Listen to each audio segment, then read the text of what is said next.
voici maintenant à l'île Verte, tout près du fleuve et de ses battures, pour y rencontrer Elena Bergeron de l'entreprise Qui Pousse, afin d'y découvrir ensemble, au creux de l'hiver, de toutes petites verdures que l'on nomme les micro-pousses.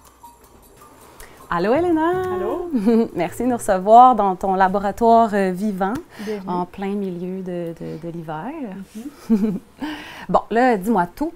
Ça fait combien de temps que tu es à l'île Verte d'abord? En fait, on a acheté la maison, ça fait déjà 7 ans, mais ça fait 2 ans qu'on est installé à temps plein. OK. Puis, dans le fond, toi, tu as une entreprise de culture de micro-pousses qui s'appelle Qui Pousse.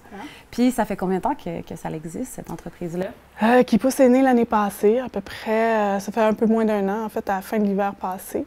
OK. Tout récent. Tout récent, tout récent. Puis, avant que ça naisse, cette entreprise-là, est-ce que tu en faisais des pousses, tu sais, avant que ce soit un projet entrepreneurial? Tu en faisais-tu dans ta cuisine? J'ai commencé, ça fait peut-être 8 ans, je faisais de l'herbe de blé. C'est vraiment ça qui m'a amenée au micro-pousse, en fait, mais c'était vraiment le jus d'herbe de blé. Je m'étais intéressée à ça pour l'énergie que ça procurait. Puis, non, ben, en fait, quand on a acheté ici, on cherchait un projet. Je me cherchais un projet, en fait, pour venir habiter ici à temps plein. Ouais, en puis, région. en région, exact. Quitter la ville, puis venir ici. Puis, après réflexion, il y a un hiver que je suis venue ici, puis je me suis rendu compte du manque de légumes qu'on avait, de légumes frais, en fait, au supermarché. Puis l'idée m'est venue tout simplement, un micro-pousse, ça venait de... L'idée venait d'apparaître. Oui, exactement. Puis dans le fond, mon expérience en herbe de blé, que j'avais commencé déjà à faire un peu de tournesol, des trucs basiques, un peu de germination aussi en pot.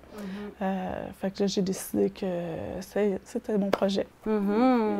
C'est justement quelque chose que je voulais aborder avec toi, tu sais, dans une perspective d'autonomie, surtout alimentaire. On fait face quand même à une certaine réalité dans le pays nordique dans lequel on se trouve, que l'hiver, bien, force est d'admettre que la majorité des légumes qu'on rencontre au supermarché ne viennent pas d'ici, tu sais. Puis c'était une de mes questions, à savoir, est-ce que c'est quelque chose qui a mobilisé ton entrepreneuriat lié à ça, tu sais? Tout à fait, tout à fait. C'est une des raisons, en fait, principales. Puis, en plus, dans les micro-pousses, toute l'énergie est tellement...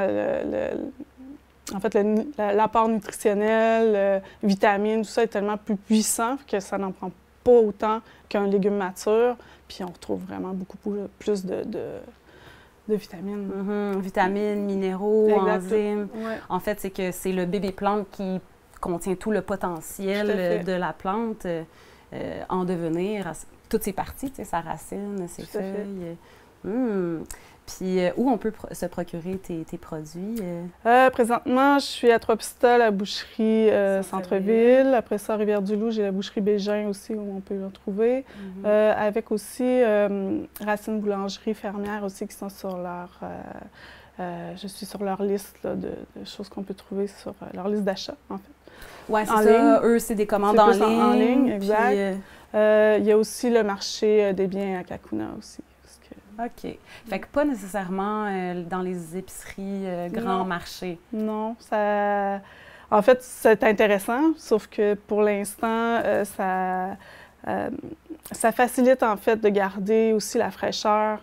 C'est plus facile de rester petit, de pouvoir continuer à vraiment, moi, aller voir ce qui est dans les tablettes pour m'assurer vraiment d'une fraîcheur, parce que c'est quand même un produit qui est facilement, qui se détériore facilement, en fait, si c'est mal conservé. Puis c'est pas vendu aussi. Puis pour moi, c'est super important que la fraîcheur reste là, que les gens ne trouvent pas un bol de soupe, là. C'est pas le but, là. C'est vraiment d'avoir une belle micro-pousse pour avoir une belle expérience. Ben oui, honorer le produit qui demande de l'effort et de l'amour à produire. Exact. Cool. Puis, dans ton processus, moi, je me demandais comment est-ce que tu as appris tout ça? Est-ce que tu as été autodidacte, puis tu as été dans le vaste monde des Internets, puis tu as fouillé parmi l'innombrable informations YouTube, oui, YouTube est un grand allié. Tu n'as pas suivi de formation? Je n'ai pas suivi de formation. En fait, trouvé beaucoup d'informations sur YouTube, dans des chaînes spécialisées. Il y a plein de gens qui en font aux États-Unis puis qui font des merveilleuses chaînes.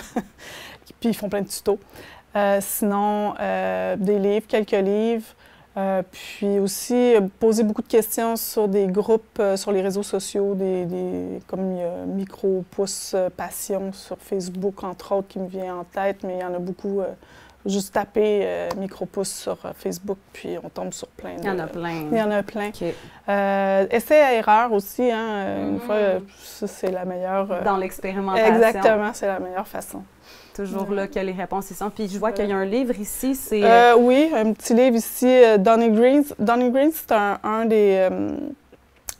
gars qui est sur YouTube aussi, qui fait beaucoup de tutos sur comment... faire des micro-pouces. Mais c'est en anglais? C'est en anglais, okay. oui. Il y a beaucoup de chaînes anglophones pour quelques-unes européennes. Qu'on retrouve en français? Oui. OK. Super. Bon, ben, est-ce qu'on va dans le vif du sujet, puis Bien on sûr. va voir comment ça fonctionne? Tout à fait. Super.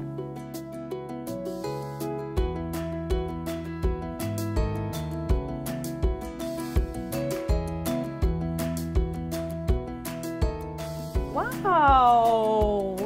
Donc là, on est dans ton atelier. Oui. On voit plein de belles micro-pousses sur terreau, je pense. Oui. Cool! Fait que là, est-ce qu'on voit une de tes préférées en ce moment? Bon, en fait, je les aime tous, mais une de mes préférées, c'est vraiment le brocoli ici.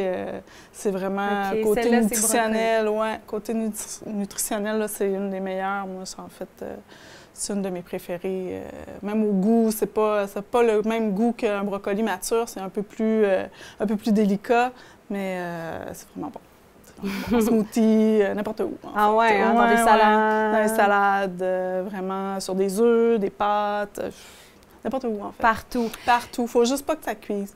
C'est vraiment ça l'important. Parce que là, c'est plus vivant. Exact. On tue finalement. On tue tout le bien. On en mange. Ouais. OK. Wow! Fait que là, dans le fond, là, ce qu'on voit, c'est des pousses sur terreau. Parce que là, de ce que j'ai compris, il y a deux types de pousses. Il y en a qu'on peut faire en pot, puis il y en a qu'on peut faire sur terreau. Oui, tout à fait. En pot, on va les appeler la germination, en fait, ce qui est différent. C'est fait plus avec de l'eau dans un bocal qu'on va rincer. Puis une fois que le cotylédon est sorti, on va sortir notre résultat, en fait, de germination, qui est un peu plus comme de la luzerne, qu'on va trouver souvent en épicerie. Micro-pousse, c'est vraiment fait sur terreau.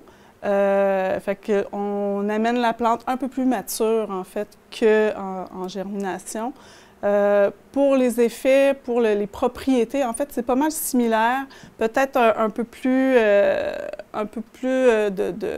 bienfaits dans les micro-pousses versus la germination, mais quand même, la germination reste un bon apport aussi.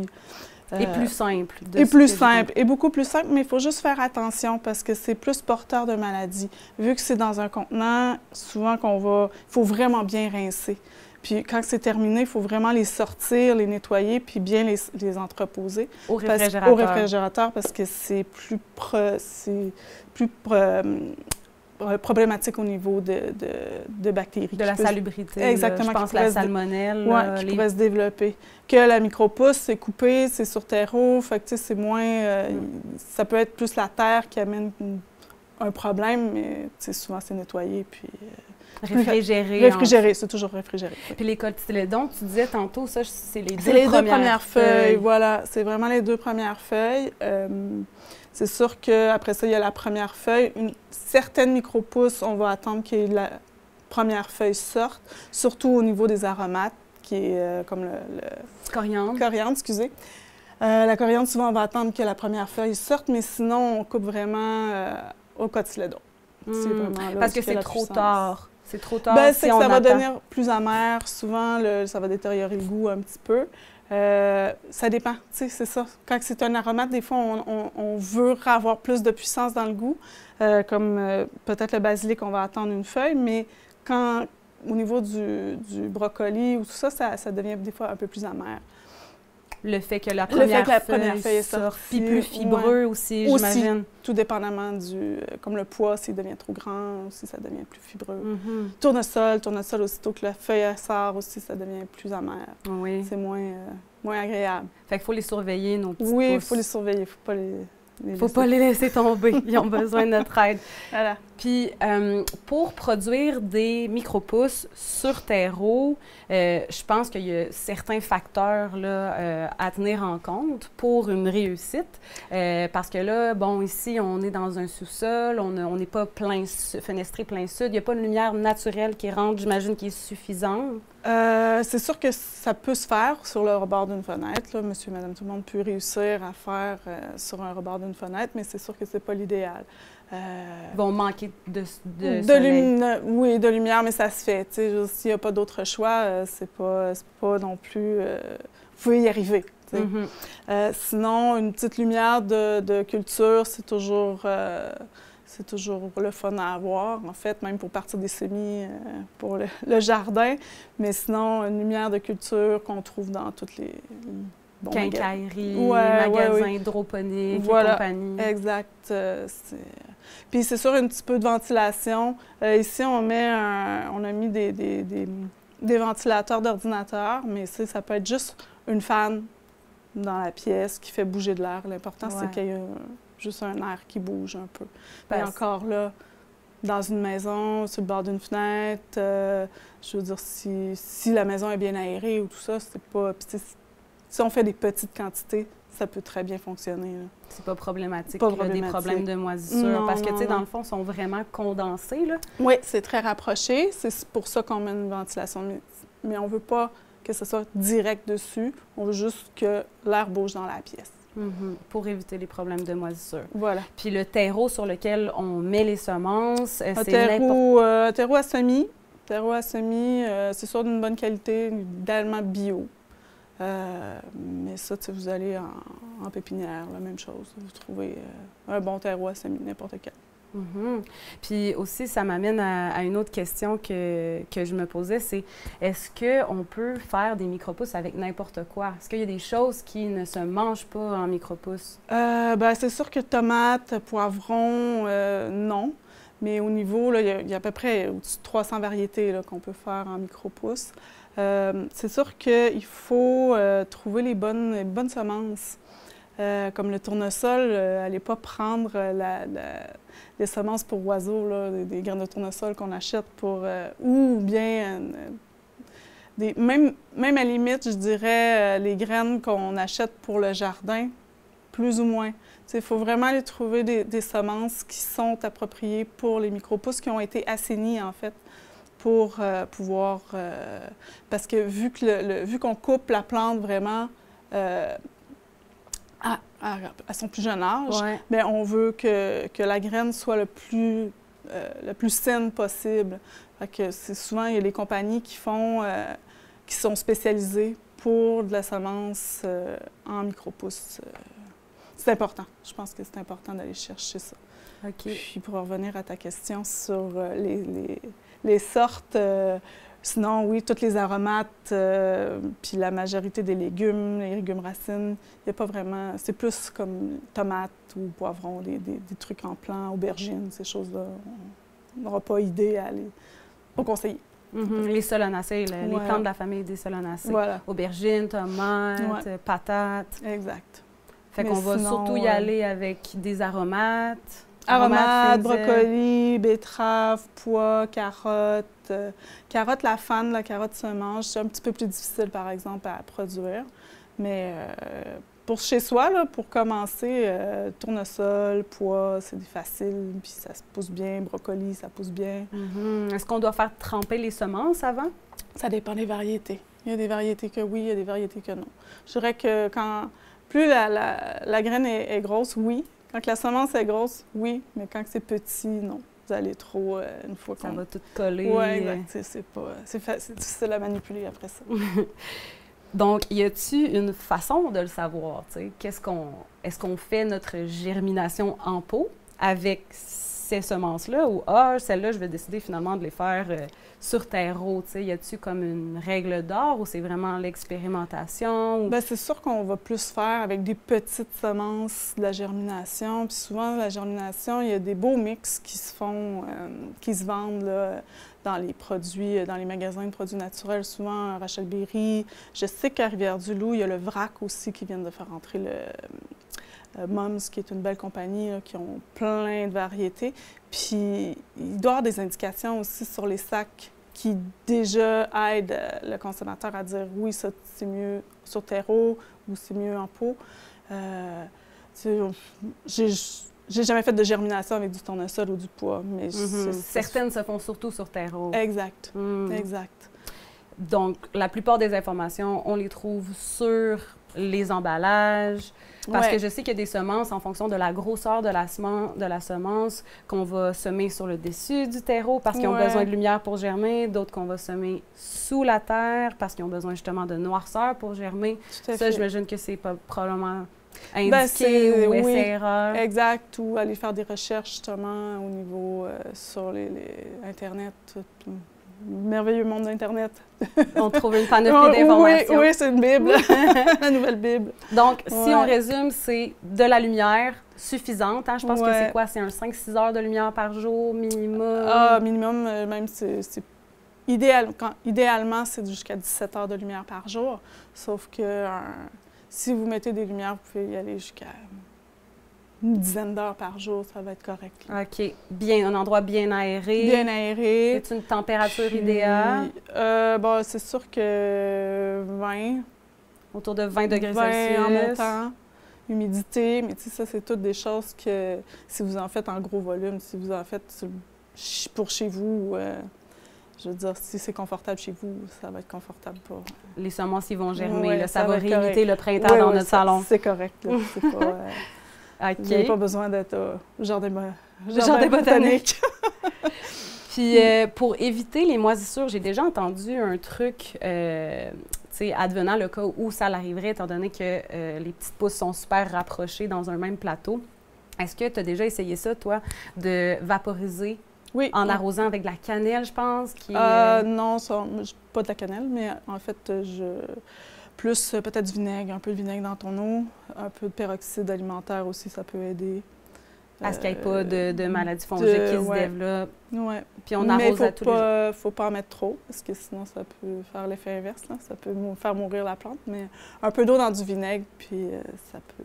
Puis c'est sûr que toujours les contenants dans lesquels vous faites pousser sont toujours bien assainis avant, bien nettoyés, les contenants. À l'eau de javel? Non, juste un eau savonneuse, c'est assez. Là. Ça fait le travail. Oui, ça fait. Puis toi, je vois ici que tu as des espèces de plateaux spécialisés pour ça, mais on peut prendre... Oui, on peut trouver n'importe quoi. Là, ici, je t'ai trouvé là, des choses du commerce, là, où il y avait des légumes emballés, des champignons. On fait des trous dans le fond, puis on recycle, là, puis ça fait très, très bien. Là, ça va... c'est parfait. Sinon, il y a toujours les petits plateaux ici qu'on peut trouver sur le commerce qui sont pas très dispendieux. Moi, je trouve qu'ils sont vraiment prix raisonnable. Puis, c'est ça, on peut mettre de l'eau en dessous, on peut mettre... Puis, tu sais, il y en a qui font pousser, oui, ici, c'est sur terreau, mais il y en a qui font pousser sur de la noix de coco ou même un Scott Towel aussi, là. Ça peut très bien... papier essuie-tout, ça peut fonctionner. Ah ouais, ça fonctionne? Oui, ça peut fonctionner aussi. Il y a différentes techniques. Différents substrats sur lesquels... Oui, exact, qu'on peut faire pousser. C'est... Diverses alternatives. Trouver sa meilleure, qui convient le mieux pour nous. Oui, bien pour expérimenter au début, ça peut être bon de justement recycler des contenants qu'on a à l'épicerie. De voir. Puis aussi acheter des semences, acheter des petites quantités de semences, pas des grosses quantités de semences, parce que si on n'aime pas le goût, si ça ne fonctionne pas, si le taux de germination n'est pas bon, au moins vous n'avez pas trop gaspillé ou découragé aussi, tu sais, d'avoir une grosse poche puis de ne plus savoir quoi faire avec.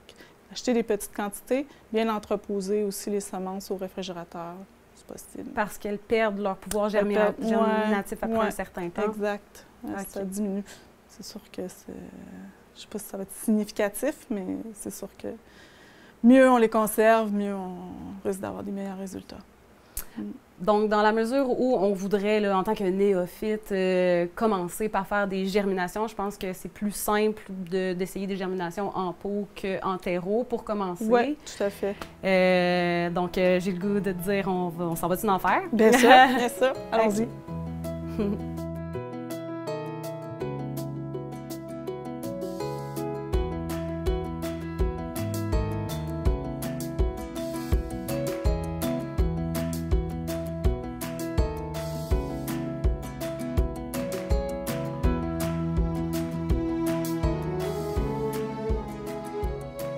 Alors, nous voilà, prêtes à entamer des germinations en pot. Voilà. C'est de la luzerne. On va faire du trèfle aujourd'hui. On va essayer le trèfle, mais tout est similaire. C'est pas... En fait, où ce qu'on va avoir une différence, ça va être tout dépendamment de la grosseur de la graine. Des fois, c'est un petit peu plus long, ça va prendre une journée ou deux de plus, mais on le voit. Tout est visuel, en fait. On voit que la semence a germé. Exactement. Fait que, si on voit que c'est pas prêt, bon, on laisse ça une journée de plus, c'est tout. Puis quand on trouve ça, que ça a l'air bon, puis que la graine est détachée, on y va, on peut manger. Prête à manger. Prête à manger. Alors, on y va, c'est super simple. On prend nos semences ici. Puis, tout simplement, un bon 2 cuillères de semences. 2 cuillères à soupe. À soupe de semences dans le pot. Ça, c'est un 750 ml, hein? C'est 1 litre, je pense. Ou peut-être 750, je ne sais pas ça. À peu près. Entre 750. C'est pas grave. Un pot maçon, en fait, assez grand. Ça pourrait être un 500, c'est pas grave. Juste qu'il soit quand même d'un bon volume, pas les petits pots maçons, mais en tout cas, un bon volume. Parfait. C'est pas grave, 1 litre ou pas. Tout simplement, on met de l'eau, en fait. Comme ça. On laisse comme ça. Puis, différents types de couvercles. Il y a toujours l'anneau de métal, puis on peut mettre un bon nylon, en fait, qui est une bonne façon de mettre sur le dessus. Un moustiquaire. Un moustiquaire. Sinon, comme dans le commerce, ils s'en vendent. Là. Ils s'en vendent déjà comme ça, avec le petit moustiquaire. En plastique? Oui, oui. Puis je pense que celui-là, ça se peut que je l'ai remplacé par un moustiquaire. Mais parce que, à un moment donné, je me suis tannée, ça rouille. C'est pour ça que je suis passée... j'ai passé au plastique, qui est peut-être moins bon, mais qui... Au moins ne rouille pas. Exact. À long terme, pour moi, c'était plus... c'est ça. Puis il y a ceux-là aussi dans le commerce qui se vendent que j'aime bien parce qu'ils ont des petits pieds, fait qu'on peut bien quand on le vire de bord, on peut bien le... L'accoter. Exact, il tient bien, puis il se vide. Parce que c'est ça le but, dans le fond, c'est qu'à un certain moment, on va enlever l'eau du pot. Exactement. Fait que là, on met ça comme ça, puis dans le fond, on attend toute une nuit. 8 heures à peu près. 8 à 12 heures. On les laisse tremper. On les laisse tremper, comme ça, sur le comptoir. On oublie ça. Le lendemain matin, on les prend, puis là, on les vide. Puis, là, ça, il faut faire attention du bon côté. Je ne sais pas du bon côté. Puis, on rince, en fait. C'est de bien rincer. Moi, je rincerais 2-3 fois pour que l'eau devienne claire. Là, ceux-là ne sont pas si mal, là, mais des fois, l'eau vient embrouiller. Fait que c'est de rincer. Puis, une fois par jour? Puis, une fois que l'exercice est fait, on fait ça le matin. Puis, moi, je me prends un petit plat comme ça, là, puis je le mets comme ça pour qu'il s'égoutte toute la journée. Le soir, on repasse. On rince une autre fois. Puis le lendemain matin, on rince, puis jusqu'à temps qu'il germe, dans le fond. 2 à 3 à 4 jours. Ça a pris 4 jours. Seulement 4 jours pour arriver à ce résultat-là. Exactement. Qui est prêt, là. Qui est prêt, celui-là est prêt. En fait, ce qui me resterait à faire, c'est de bien le nettoyer, le passer pour enlever le plus de petites graines possible. Mais même s'il reste de la petite graine, c'est pas grave. Elle est détachée, elle n'est pas prise sur la pousse. On peut la manger. On peut la manger, là. C'est pas grave. C'est juste des fois, il y a des... Si on fait nous-mêmes notre mix, puis qu'on prend des graines qui vont germer plus vite que d'autres, puis qu'on pense que c'est prêt, des fois, on peut arriver, puis il y en a une qui est prête, puis tu manges, puis c'est pas le fun, parce qu'il y en a qui sont pas prêtes, puis il y en a d'autres qui sont prêtes. D'où la pertinence de peut-être faire juste une sorte à la fois. Là. Puis voir le temps de germination, puis si on veut se faire des mix après ça, bien, go, on sait à peu près combien de temps que ça... Mélanger celles qui ont le même temps de germination. Fait 4 jours, c'est vraiment pas long. Non. On rince ça 2 fois par jour, parce qu'il ne faut pas que ça sèche. Exactement. Il ne faut pas que ça sèche. Après ça, une fois bien nettoyé, bien essoré, on les met dans un pot, un plat de plastique avec un autre... un couvert? Un couvert, mais ça peut être intéressant de mettre un... J'ai juste sopalin dans peut-être un Scott Towel dans le fond. Puis, un papier, c'est tout. Voilà, merci. Pour absorber l'eau. Le bon mot. Oui, pour absorber l'eau, ça peut être intéressant. Voilà. Puis on met ça dans le frigidaire. Puis, tu sais, on y va toujours à l'odeur. Si à un moment donné, vous trouvez que ça sent mauvais, bien, on les mange pas. C'est terminé. On recommence. Super, bien c'est vraiment, vraiment simple. Hein? Ouais. Puis est-ce qu'on doit les mettre à la noirceur ou c'est-tu grave s'il y a une lumière indirecte quelconque? C'est pas grave. Ça va rien changer à la germination? Moi, ici, t'es ici, puis non, ça n'a pas eu de précédent. Ça a bien été. Voilà. Ben voilà, c'est tout. C'est tout. Simple de C'est même. simple. Simple. Ben merci pour Ben, le partage. Ça fait plaisir.